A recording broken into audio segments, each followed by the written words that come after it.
우리 속담에 바늘 도둑이 소 도둑 된다는 말이 있습니다.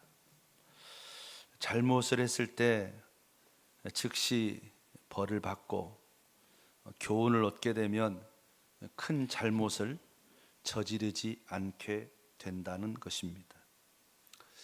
우리가 신앙생활을 하다 보면 주변에 잘못을 많이 해도 벌을 받지 않는 사람을 종종 보게 됩니다. 그런데 잘못을 했음에도 벌을 받지 않은 사람이 나타났다면 결코 좋아할 일이 아닙니다. 오늘 본문은 잘못을 했을 때 징계받는 것, 복을 받는 것이, 벌을 받는 것이 복이라고 말씀하고 있습니다. 자, 12절 말씀을 볼까요? 여호와여, 주로부터 징벌을 받으며 주의 법으로 교훈하심을 받는 자가 복이 있나니 라고 했습니다. 징계받는 것, 벌을 받는 것이 복을 받는 복이라는 것입니다. 그러니까 잘못을 했는데도 불구하고 그냥 벌을 받지 않았다, 그냥 지나갔다, 결코 좋아할 일이 아니다라는 것입니다. 그래서 오늘 본문 1절에 보면 복수하소서 복수하소서 이렇게 말씀하고 있고요. 2절 말씀에 세계를 심판하시는지요 일어나사 교만한 자들이 그 마땅한 벌을 받게 해달라고 기도하고 있습니다. 또 3절 말씀에는 여호와의 악인이 언제까지 개가를 부를까?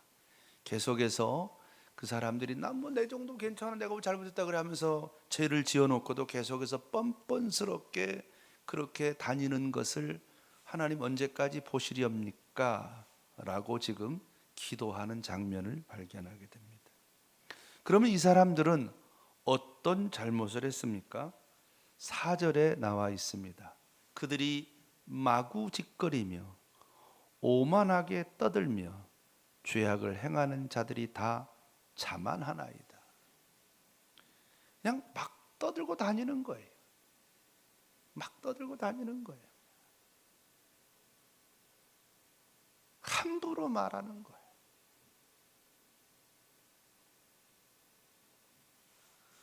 오만하게 전부 다 칼로 도려대는 거예요. 목사도 틀렸고 장로님도 틀렸고 권사님도 틀렸고 뭐 집사님도 틀렸고 다 틀려. 지만 맞는 거예요. 자기만 옳은 거예요. 오만한 말로써 마구짓거리. 하나님이 참. 두 번째로 5절에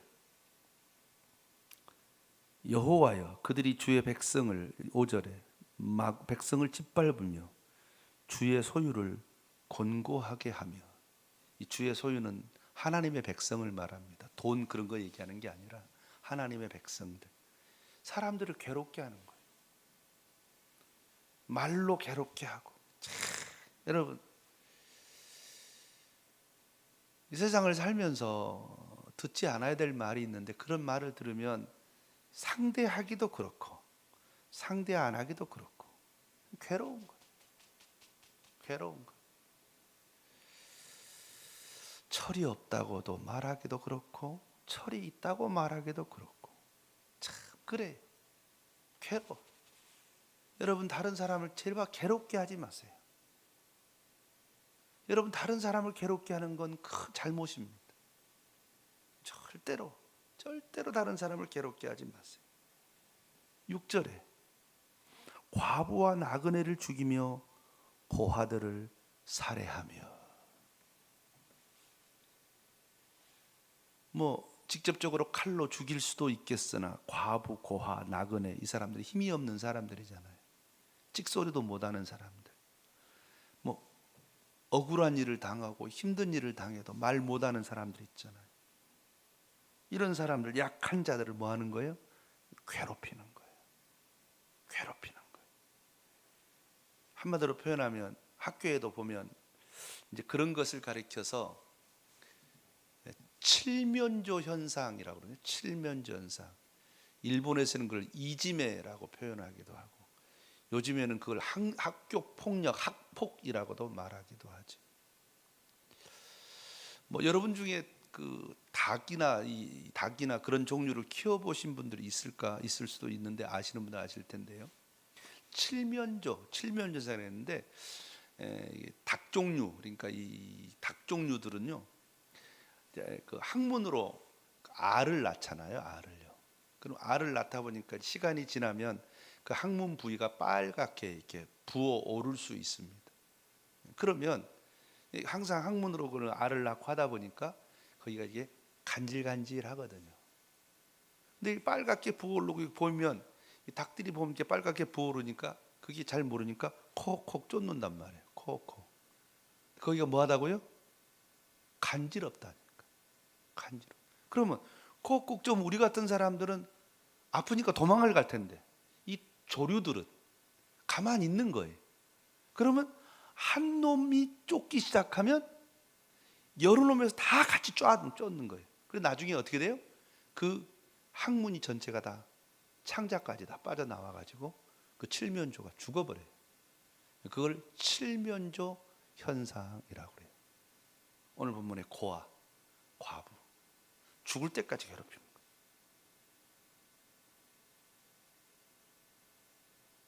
나빠요.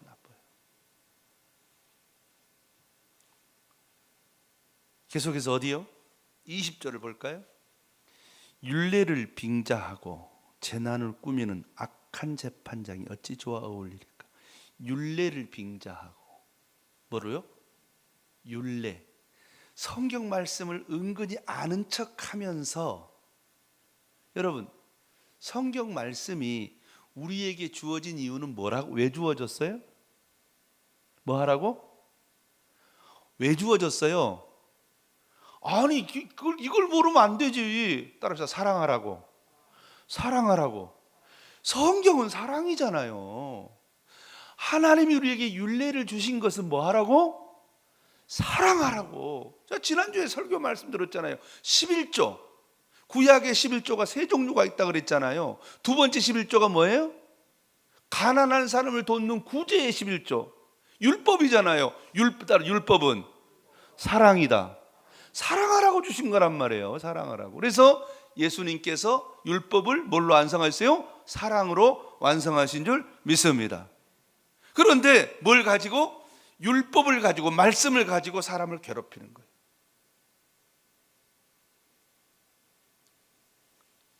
그런 사람 많아요. 그 대표적인 사람이 누구죠? 바리새인들. 오늘도 그런 사람 많아요. 하나님의 말씀에 이렇게 하라고 했는데 왜 그렇게 안 하는 겁니까? 여러분, 알면서도 모를 수도 있잖아요. 못할 수도 있잖아요. 능력이 없어서요. 그렇죠? 아니 뭐 그렇잖아요.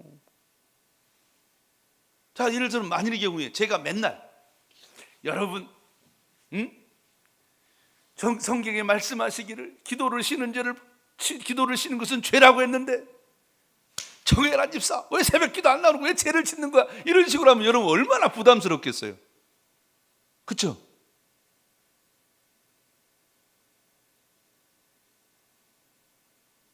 성경은 나에게 적용해서 회개하고, 다른 사람한테 적용할 때는 뭘로?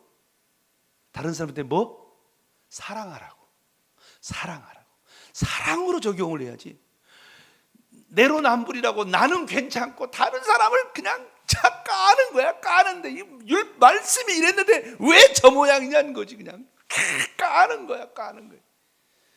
제발 까지 마시기 바랍니다. 제발 까지 마세요. 따라합시다. 그럴 수도 있지. 내가 모르는, 큰 소리 따라요. 내가 모르는 이유가 있겠지. 믿습니까? 여러분, 우리 성도님들 얼마나 착합니까? 우리 성도님 얼마나 훌륭해요? 우리 장로님들 얼마나 잘합니까? 다들 다 잘. 여러분, 장로님, 권사님, 집사님들이 새벽에 다 나와서 기도하고 싶지요. 안 하는 사람은 한 사람도 다 하고 싶어요. 그런데 때로는 몸이 아파서, 때로는 몸이 피곤해서, 때로는 손님이 와서, 때로는 힘들어서 못하는 거잖아요. 그럴 때 그럴 수도 있지. 뭐 문제 있나? 어디 아픈가? 이렇게 대신 위로해주고 대신 중보기도 해주고, 그분이 매일 새벽 기도하는데 오늘 못 나왔다. 그럼 어떻게? 아유, 그 장로 믿음이 없어가지고 오늘 새벽 기도 빠졌. 이러지 말고, 그분이 못 나올 만한 사정이 있었겠지. 하나님 제발 큰 일이 아니게 되어 도와주시고, 하나님 위로하시고 복 주시기 원합니다. 믿습니까? 제발 까지 마. 하나님의 말씀은 남 까라고 준 게 아니요. 뭐 이런 거 있잖아요. 오리를 가게 하면 심리 가고 왼밤을 돌려치면 오른밤까지 되라고. 그러면 그 성경 말씀 오리를 가게 하면 심리를 같이 하는데 왜 저 사람들이 인색합니까? 아니, 그건 나에게 적용하고, 하나님 우리에게 그 말씀을 주신 것은 뭐 하라고? 사랑하라고. 따라서 말씀은 사랑입니다. 사랑하라고 주신, 사랑하라. 제발 말씀 가지고 까지 마세요. 아유, 저 성경 좀 안다고 그 성경 가지고 사람을 자꾸 까는 사람이 있어요. 제발. 나 진짜 싫어요, 그런 사람이. 전에 이제 그런 친구 하나 있었거든요. 성경도 많이 알아요. 만나기만 하면 성경 가지고 까는 거야. 하나님 말씀이 이랬고 이런데 너는 왜 피곤해 죽겠어. 만나기 싫어요. 까지 마세요. 까지. 자, 한 군데만 더요. 21절. 그들이 모여 의인들의 영혼을 치려하며 무죄한 자를 정죄하여 피를 흘리려 하나. 21절. 하여간 자고로 이렇게 못된 짓을 한단 말이에요. 못된 짓을. 아니, 그런데 문제는 뭐가 없어? 이 못된 짓을 해도 하나님께서 벌을 줘야 되는데 그 사람이 벌을 받아 안 받아? 안 받는 거예요. 안 받는 거예요. 아니, 저렇게 못된 짓 하면 저는 하나님께서 그냥 용서하십시오. 그냥 다리 몽둥이를 좀 분지르더니 원수를 해야 되는데 아무 일이 없는 거야. 오히려 더 건강하고, 오히려 더 돈도 잘 벌고, 오히려 더 잘 되는 거야. 그러니까 더 기고만장해가지고 더 막 그냥 설치는 거예요.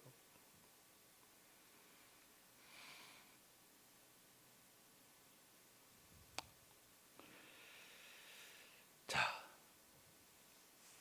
그래서 이제 이 시편 기자가 너무 속이 상해서 지금 하나님께 기도하는 거예요. 하나님이 대답을 하시는 거예요. 9절 보겠습니다. 다 같이 9절 시작. 귀를 지으신 이가 듣지 아니하시랴. 뭐라고요? 야, 하나님 내가 다 알고 있어. 따라서 내가 다 들었고 다 보았어. 그래도 참고 기다리는 거야. 믿습니까? 10절에 무백성을 징벌하시니 곧 지식으로 사람을 구원하시니가 징벌하지 아니하시랴. 따라하겠습니다. 징벌에는 두 가지가 있습니다. 징벌에는 두 가지가 있어요. 따라서 좋은 징벌, 나쁜 징벌. 네. 좋은 징벌이 있고 나쁜 징벌이 있어요. 하나는 좋은 징벌은 따라서 징계, 나쁜 징벌은 따라서 정죄. 예. 징계 중에서 벌 주는 거 두 가지가 있는데, 하나는 뭐가 있고요? 징계는 디스플린이에요. 디스플린은 뭐 하는 거예요? 잘못된 것을 고쳐주는 거예요. 너 잘못했으니까 고쳐줘. 정죄는 용서 못 받고 어디 가는 거예요? 지옥 가는 거예요. 버림당하는 거예요. 자, 보겠습니다. 히브리서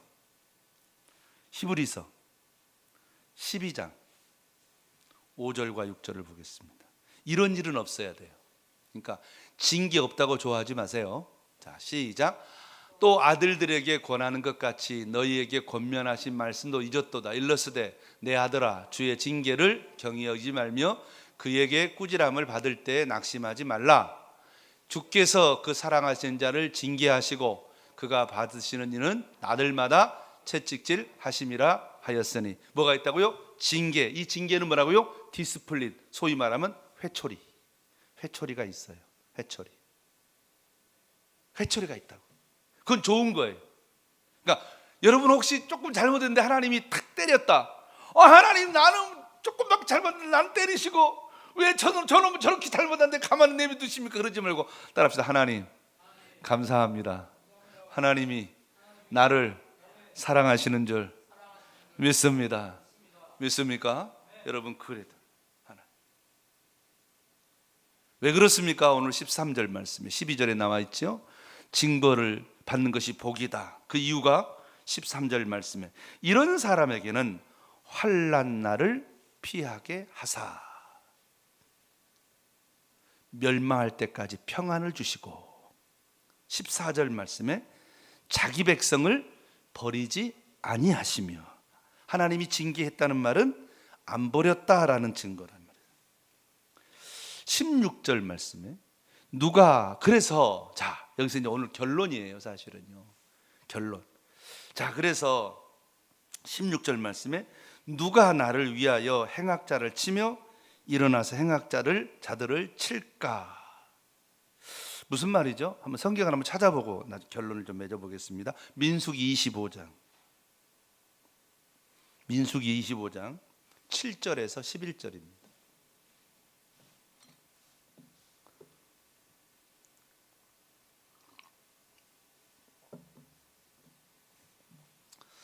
시작. 제사장 아론의 손자 엘르아살의 아들 비느하스가 보고 회중 가운데서 일어나 손을 창에 들고 그 이스라엘 남자를 따라 그의 막사에 들어가 이스라엘 남자와 그 여인의 배를 꿰뚫어서 두 사람을 죽이니 연병이 이스라엘 자손에 그쳤더라.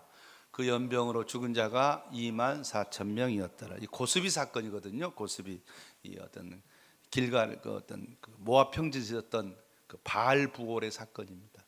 비느하스가 이와 같이 좀 입에도 담기도 곤란한 나쁜 짓을 하는 사람을 보고 징계했습니다. 그럴 때 이스라엘 백성들이 연병이 그치고 24,000명만 죽고 나머지는 살아남았다. 그런 뜻입니다. 누가 이렇게 하나님의 마음을 가지고 잘못한 사람을 징계할 수 있을까? 지금 찾고 있다는 것입니다. 자, 그렇다면 오늘 이 본문을 통해서 징계가 복이다. 그러면 어떻게 우리가 이 징계를 받아들일 것인가 라는 부분이 대단히 중요합니다. 세 가지로 결론을 내리겠습니다. 첫째로 따라하겠습니다. 징계를 받을 때 감사해라, 좋아해라. 여러분, 하나님께서 징계를 하실 때 좋아하고 기뻐하시기 바랍니다. 또 다른 사람이 예를 들어서 주의 종이나 우리 장로님이나 혹은 권사님들이 권위를 가졌죠. 하나님께서 우리에게 어떤 교회를 다스리도록 힘을 줬잖아요. 목사에게도 주시고 또 장로님들에게도 주시고 우리 권사님들에게 주셨단 말이에요. 그분들이 예를 들어서 기훈이한테 기훈이가 그럴 일도 없겠지만 우리 장로님이 기훈아 너 그러지 마라 이렇게 말하면 하나님이 나를 사랑하셔서 장로님을 통해서 권사님을 통해서 이렇게 말씀해 주시니 뭐합니다? 감사합니다. 이렇게 받으라는 거죠. 이게 축복이라는 거예요. 그런데 있잖아요.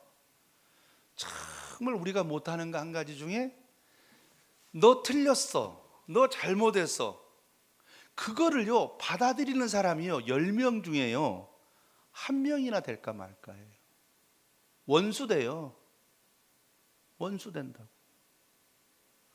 혹시라도 당신이 이렇고 혹시라도 당신 자녀가 이렇고 혹시라도 당신 남편이 이렇고 혹시라도 당신 아내가 이렇고 이런 얘기 하잖아요. 원수됩니다. 못 받아들여요. 하나님께서 우리를 사랑하셔서 우리로 하여금 우리가 잘못되었을 때 그렇게 회개하고 돌아서서 여러분 누가 나에게 말해주는 게 복인 줄 믿습니다. 오늘 본문에 여호와여 주로부터 징계를 받았으며 주의 법에 교훈하심으로 교훈하시를 받은 자가 복이 있습니다. 복이란 말이에요.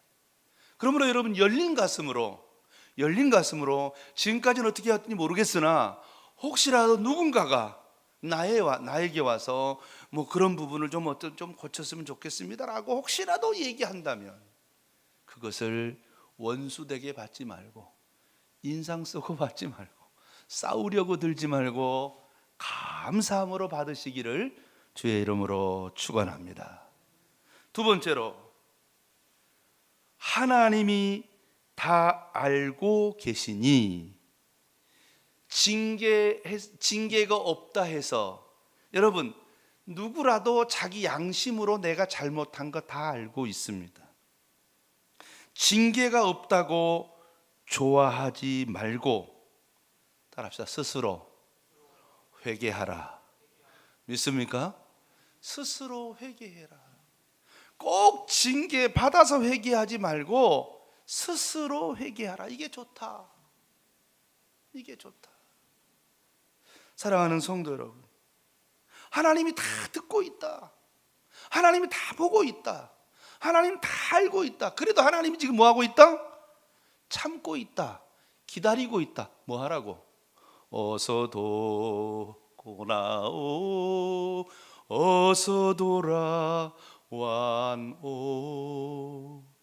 마치 탕자가 집을 나가서 다 탕진하고 아버지께로 돌아온 것처럼 우리 아버지는 지금 이렇게 해가지고 모기를 빼고 혹시라도 안 돌아오기를 기다리고 있다는 사실을 기억하고, 제발 내가 잘못해도 징계가 없다는 사실을 기뻐하지 말고, 분명히 여러분의 양심에 찔린다면, 여러분이 정말 뭔가를 잘못해서 양심에 찔린다면 꼭 징계 받을 때까지 기다리지 말고 즉시 회개하고 주님 품에 안기고 돌아오는 우리 모든 성도 되시기를 주의 이름으로 축원합니다. 마지막 세 번째로, 오늘 본문에 징계하라, 이 말은 무슨 말입니까? 비느하스처럼 부모가 자녀를 징계하고, 교회에서는 목사와 장로가 어떠한 징계의 어떤 기능을 발휘하고, 주일학교에서는 선생님들이 바르게 자녀들을, 학생들을 징계하는, 디스플린하는, 그와 같이 교회가 이 사명을 감당해야 한다는 것을 보여줍니다. 오늘날 교회가 옛날에는 너무 이 권징이라는 것이 너무 뜻도 없이 이유도 없이 너무 강력해서, 제가 우리 교회에 왔을 때 전에 당회에서 징계받은 일이 있던 분이 있었더라고요. 그래서 오래전 이야기입니다. 지금부터 30년 훨씬 넘는 이야기입니다. 그래서 그 징계받은 것을 보고 그 아들이 상처를 받아서 교회를 떠나서 지금까지 돌아오지 않고 있다는 이야기를 제가 어떤 분에게 들었습니다.